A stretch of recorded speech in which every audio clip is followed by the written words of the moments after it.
Item ಯಾವುದೇ ಇರಲಿ try ಮಾಡಿ ಆಚಿ ಚಿಕನ್ ಮಸಾಲಾ. ಹೈಕಮಾಂಡ್ ಬುಲಾ ಹೊತ್ತಲ್ಲೇ ಡಿಕೆ ಶಿವಕುಮಾರ್ ಅವರು ಅಜ್ಜಯ್ಯನ ಭೇಟಿ ಮಾಡಿದ್ದಾರೆ. ನೊಣವಿನಕೆರೆ ಅಜ್ಜಯ್ಯನನ್ನ ಭೇಟಿ ಮಾಡಿ ಬಂದಿದ್ದಾರೆ ಡಿಕೆ ಶಿವಕುಮಾರ್ ಅವರು. ಡಿಕೆ ಸಿಎಂ ಆಗ್ತಾರೆ ಅಂತ ನಿಮಗೆ ನೆನಪಿರ್ಬೋದು. ಈ ಹಿಂದೆ ಭವಿಷ್ಯವಾಣಿ ಕೂಡ ಇಲ್ಲಿ ನುಡಿಯಲಾಗಿತ್ತು. ದೆಹಲಿಗೆ ಹೋಗೋ ಬಗ್ಗೆ ಆಪ್ತರಿಗೆ ಡಿಕೆ ಮಾಹಿತಿಯನ್ನು ಕೊಟ್ಟಿದ್ದಾರೆ. ಹೈಕಮಾಂಡ್ ಕರೆದ್ರೆ ಹೋಗ್ತೀನಿ ಅಂತ ಡಿಕೆ ಹೇಳಿಕೆಯನ್ನು ಕೊಟ್ಟಿದ್ದಾರೆ. ಇನ್ನೂ ಕೂಡ ಫ್ಲೈಟ್ ಬುಕ್ ಮಾಡಿಲ್ಲ. ಹೀಗಾಗಿ ನಮಗವ್ರ ಪ್ರವಾಸದ ವಿವರಗಳು ಕೂಡ ಸಿಗ್ತಾ ಇಲ್ಲ. ಈ ಬೆನ್ನಲ್ಲೇ ತಮ್ಮ ಡೀಪ್ ಫೇತ್ ಅಂದರೆ ನಂಬಿಕೆಯ ಮೊರೆ ಹೋಗಿದ್ದಾರೆ. ನಿಮಗೆ ಗೊತ್ತಿರ್ಬೋದು, ಡಿಕೆ ಶಿವಕುಮಾರ್ ಪ್ರತಿ ಹೆಜ್ಜೆ ಇಡಬೇಕಾದ್ರೆ ಕೂಡ ಇಲ್ಲಿಗೆ ಭೇಟಿ ಕೊಟ್ಟು ಅಲ್ಲೊಂದು ಸಂಕಲ್ಪ ಮಾಡಿ ಬರೋದನ್ನು ವಾಡಿಕೆ. ಅವರ ರಾಜಕೀಯ ಜೀವನದ ಯಾವುದೇ ಪ್ರಮುಖ ನಿರ್ಧಾರ ಇರ್ಬೋದು ಅಥವಾ ವಿಪರೀತ ಸಂಕಷ್ಟ ಚೆಕ್ಮೇಟ್ ಅನ್ನೋ ಪರಿಸ್ಥಿತಿ ಇದ್ದಾಗ ಇಲ್ಲಿಗೆ ಹೋಗಿ ಬಂದು ಪರಿಸ್ಥಿತಿ ಸುಧಾರಿಸಿದೆ ಅನ್ನೋದನ್ನು ಅವರೇ ಅನೇಕ ಸಂದರ್ಭದಲ್ಲಿ ಹೇಳ್ಕೊಂಡಿದ್ದಾರೆ. ಸೊ ಸಹಜವಾಗಿ ಅಲ್ಲಿಗೆ ಭೇಟಿ ಕೊಟ್ಟಿದ್ದಾರೆ ಅನ್ನೋದು ಗೊತ್ತಾಗ್ತಾ ಇದೆ. ಡೀಟೇಲ್ಸ್ ಕೊಡ್ತಾರೆ ರವೀಶ್. ಪ್ರತಿ ಹೆಜ್ಜೆಯಲ್ಲೂ ಕೂಡ ಇಲ್ಲಿ ಅಜಯ್ನ ಭೇಟಿ ಮಾಡಿ ಅಲ್ಲಿ ಅಪ್ಪಣೆ ಪಡಿತಾರೆ ಅಂತ ಡಿಕೆ ಶಿವಕುಮಾರ್ ಅವರ ತೀರಾ ಹತ್ತಿರದಲ್ಲಿದ್ದವ್ರು ಹೇಳ್ತಾ ಇರ್ತಾರೆ. ಈಗಲೂ ಭೇಟಿ ಕೊಟ್ಟಿರುವಂತಹ ಸಮಯ ಅತ್ಯಂತ ಮುಖ್ಯವಾಗುತ್ತೆ. ಭೇಟಿಯ ಸಂದರ್ಭದ ಸಂಕಲ್ಪದ ಬಗ್ಗೆ ಏನೇನು ಮಾಹಿತಿ ಸಿಗ್ತಾ ಇದೆ?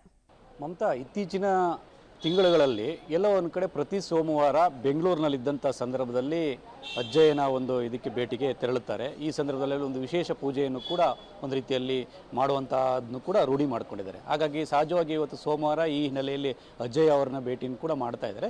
ಜೊತೆಗೆ ಈ ಎಲ್ಲ ಡೆವಲಪ್ಮೆಂಟ್ ಆಗ್ತಾ ಇರ್ತಕ್ಕಂಥ ಹಿನ್ನೆಲೆಯಲ್ಲಿ ಅದಕ್ಕೆ ಸಾಕಷ್ಟು ಲಿಂಕ್ ಸಿಗ್ತಾ ಇದೆ.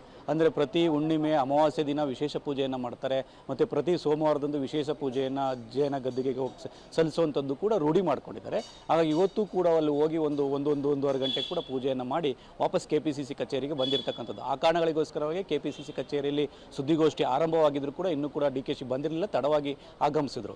ಆದರೆ DK ಶಿವಕುಮಾರ್ ಅವರು ಡೆಲ್ಲಿಗೆ ಕರೆದಿದ್ದಾರಾ ಇದ್ರ ಬಗ್ಗೆ ಕ್ಲಾರಿಟಿ ಇಲ್ಲ. ಯಾಕೆಂದರೆ ನಿನ್ನೆ ತನಕವೂ ಕೂಡ DK ಶಿವಕುಮಾರ್ ಅದನ್ನೇ ಹೇಳ್ತಾ ಇದ್ದಾರೆ. ಇವಾಗಲೂ ಕೂಡ ಅದನ್ನೇ ಹೇಳ್ತಾ ಇದ್ದಾರೆ. ಅಂದರೆ ಅವ್ರು ಹೇಳ್ತಾ ಇರ್ತಕ್ಕಂಥದ್ದು ಕರೆದ್ರೆ ಹೋಗ್ತೀನಿ ಅಂತ. ಈ ಮೊದಲು ಹೇಳಿಕೆ ಕೊಟ್ಟಂಥ ಸಂದರ್ಭದಲ್ಲಿ ನನ್ನ ಕರೆದಿಲ್ಲ ಅಂತಲೂ ಕೂಡ ಹೇಳ್ತಾ ಇದ್ರು. ಆದರೆ ಆಪ್ತರಿಗೆ ಅವ್ರು ಹೇಳ್ತಾ ಇದ್ದಾರೆ ನಾನು ಡೆಲ್ಲಿಗೆ ಹೋಗ್ತೀನಿ ಅಂತ ಹೇಳಿದ್ದಾರೆ. ಇಲ್ಲಿ ತನಕವೂ ಕೂಡ ಯಾವುದೇ ರೀತಿಯ ಫ್ಲೈಟು ಏನೂ ಕೂಡ ಬುಕ್ ಆಗಿಲ್ಲ ಅನ್ನೋದು ಕೂಡ ಸ್ಪಷ್ಟವಾಗ್ತಾ ಇದೆ. ಆದರೆ ಕಡೆ ಕ್ಷಣದಲ್ಲಿ ಏನಾದರೂ ತಮ್ಮ ಗೇಮ್ ಪ್ಲಾನನ್ನು ಚೇಂಜ್ ಮಾಡಿ ಸಿದ್ದರಾಮಯ್ಯ ಅವ್ರ ಜೊತೆ ಹೆಂಗಿದ್ರು ಕೂಡ ವಿಶೇಷ ಫ್ಲೈಟ್ ಹೋಗ್ತಾ ಇದೆ, ನಾನು ಕೂಡ ಬಂದುಬಿಡ್ತೇನೆ ಅಂತ ಏನಾದರೂ ಹೇಳ್ಬಿಡ್ಬೋದಾ ಅನ್ನೋದ್ರ ಬಗ್ಗೆ ಕೂಡ ಸಾಕಷ್ಟು ಕುತೂಹಲ ಇರತಕ್ಕಂಥದ್ದು. ಹಾಗಾಗಿ ಈ ಕ್ಷಣದ ತನಕವೂ ಕೂಡ ಡೆಲ್ಲಿಗೆ ಹೋಗೋದ್ರ ಬಗ್ಗೆ ಯಾವುದೇ ರೀತಿಯ ವಿಮಾನವೂ ಕೂಡ ಇನ್ನೂ ಕೂಡ ಬುಕ್ ಆಗಿಲ್ಲ. ಹಾಗಾಗಿ DK ಶಿವಕುಮಾರ್ ಅವರ ನಡೆ ವಿಚಾರದಲ್ಲಿ ಸಾಕಷ್ಟು ಇನ್ನೂ ಕೂಡ ಗೊಂದಲ ಮುಂದುವರೆದಿರ್ತಕ್ಕಂಥದ್ದು. ಹಾಗಾಗಿ ಇವತ್ತು ಸಂಜೆ 3-4 ಗಂಟೆ ಒಳಗಡೆ ಅದಕ್ಕೆ ಕ್ಲಾರಿಟಿ ಸಿಗುತ್ತಾ ಏನು ಅನ್ನೋದು ಕೂಡ ಕಾದು ನೋಡಬೇಕು. ಮಮತಾ, ಧನ್ಯವಾದ ತಮ್ಮ ಮಾಹಿತಿಗಾಗಿ. DK ಶಿವಕುಮಾರ್ ಅವರ ದೆಹಲಿ ಪ್ರವಾಸದ ಬಗ್ಗೆ ಇನ್ನೂ ಕೂಡ ಕ್ಲಾರಿಟಿ ಸಿಗ್ತಿಲ್ಲ ನಮಗೆ. ಇನ್ನೊಂದು ವಿಚಾರ ಏನಂದ್ರೆ, DK ಶಿವಕುಮಾರ್ ಬಯಸಿದ್ದೇನು CM ಮತ್ತೆ DCM ಇಬ್ಬರನ್ನೂ ಒಟ್ಟಿಗೆ ಕರೆಸ್ಕೊಳ್ಳಿ ನೀವು ಅಂತ. ಸೊ ಒಬ್ಬರಿಗೆ ಆಹ್ವಾನ ಬಂದಿರೋದ್ರ ಬಗ್ಗೆ ಕ್ಲಾರಿಟಿ ಇದೆ, ಇನ್ನೊಬ್ಬರಿಗೆ ಆಹ್ವಾನ ಬಂದ ಬಗ್ಗೆ ಕ್ಲಾರಿಟಿ ಸಿಗ್ತಿಲ್ಲ. ಆಪ್ತ ಸರ್ಕಲ್ ಹೇಳೋದು ಒಂದು, ಪ್ರವಾಸದ ವಿವರವನ್ನು ಚೆಕ್ ಮಾಡಿದಾಗ ನಮ್ಗೆ ಅಲ್ಲಿ ಯಾವುದೇ ಮಾಹಿತಿಗಳು ಸಿಗ್ತಾ ಇಲ್ಲ. ಹೀಗಾಗಿ ಇವರು ಹೋಗ್ತಾರಾ ಇಲ್ವಾ ಅನ್ನೋದು ನಾಳೆ ಬೆಳಗ್ಗೆ ತನಕ ನಾವು ಕಾದು ನೋಡಬೇಕಾಗತ್ತೆ ಒಂದು ಕಡೆಗೆ. ಇನ್ನೊಂದು ಕಡೆಗೆ ಈ ಬಿಕ್ಕಟ್ಟನ್ನು ಬಗೆಹರಿಸೋದಕ್ಕೆ ಕಾಂಗ್ರೆಸ್ ಹೈಕಮಾಂಡ್ ನಿಜವಾಗ್ಲೂ ಅಪ್ಲಿಕೇಶನ್ ಆಫ್ ಮೈಂಡನ್ನು ಉಪಯೋಗಿಸ್ತಾ ಇದೆಯಾ? ಅಪ್ಲಿಕೇಶನ್ ಆಫ್ ಮೈಂಡ್ ಅಂದರೆ ಏನು? ಇವರನ್ನು ಮುಂದುವರಿಸಿದ್ರೆ ಏನು ಸಾಧ್ಯತೆ ಬಾಧ್ಯತೆಗಳು ಏನು, ಇವರನ್ನು ಮುಂದುವರಿಸಲಿಲ್ಲ ಅಂದ್ರೆ ಏನು, ಇದೆಲ್ಲ ಫಸ್ಟ್ ಅವ್ರು ಕ್ಯಾಲ್ಕುಲೇಟ್ ಮಾಡಬೇಕಲ್ಲ ಡಿಸಿಷನ್ ತಗೊಳ್ಳೋಕ್ಕೂ ಮುಂಚೆ.